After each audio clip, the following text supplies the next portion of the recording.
as India marched towards the ambitious 5 trillion mark, we are beautifully poised to get there. The last 3 decades, one industry that has really contributed towards this staggering growth has been the insourcing industry. We call it the global capability centers. We are proudly the global capital when it comes to setting up GCCs in India. And what best opportunity for me than to ask you, a legendary real estate tycoon, because these offices, as they come in, they need talent, they need infra, they need very good infrastructure as a future. Where do you think India is poised? Over the last 3 decades, we've seen consistent growth in these centers setting up in India and scaling in India. But as a visionary yourself, where do you see the next 2 decades? And where do you think India is heading towards when it comes to the GCC game? Good question. I like it. It's demographics. It's our youth. It's our education. It's our communication capability. It's our ability to cross borders and absolutely have that kind of a reach. I think it's the ability to use technology to move it to the next level. All these aspects of it are extremely important for any work that we do in the global capability centers. The point is very simple, that how do we communicate that we have the best people to do this work? Over a period of years, hundreds and thousands of people have gone abroad and settled down. Those are Indians, and today they may be having H-1B visas, or they are citizens now of the United States, they are green card holders, or they are parts of any other part of the world too.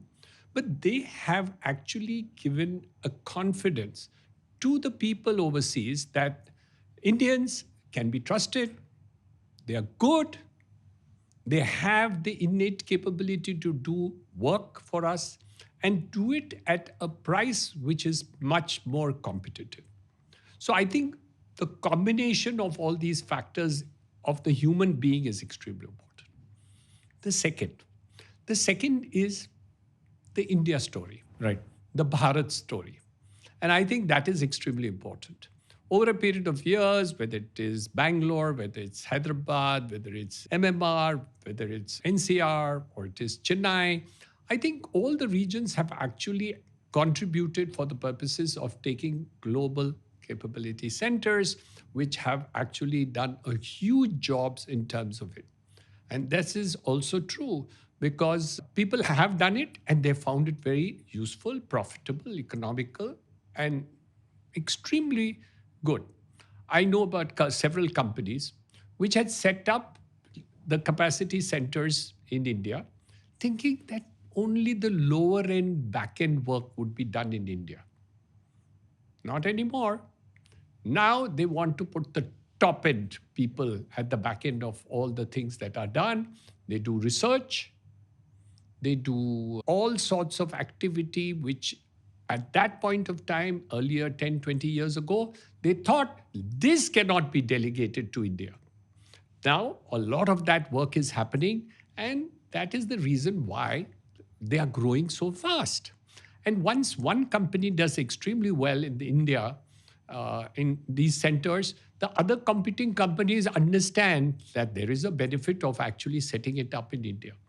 So the growth in the last 10, 20 years has taken place, and we see the growth that is taking place.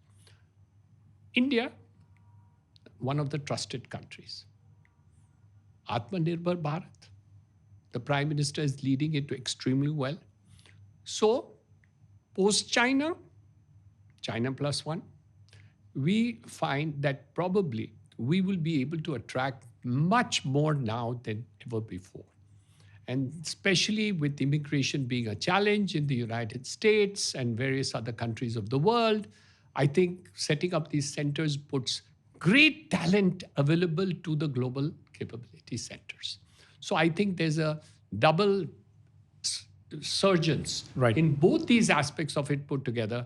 And that is why I think not only what has happened in the past, but we see in the future it's going to be far more aggressive than it has been in the last 10 years, 20 years that we have seen.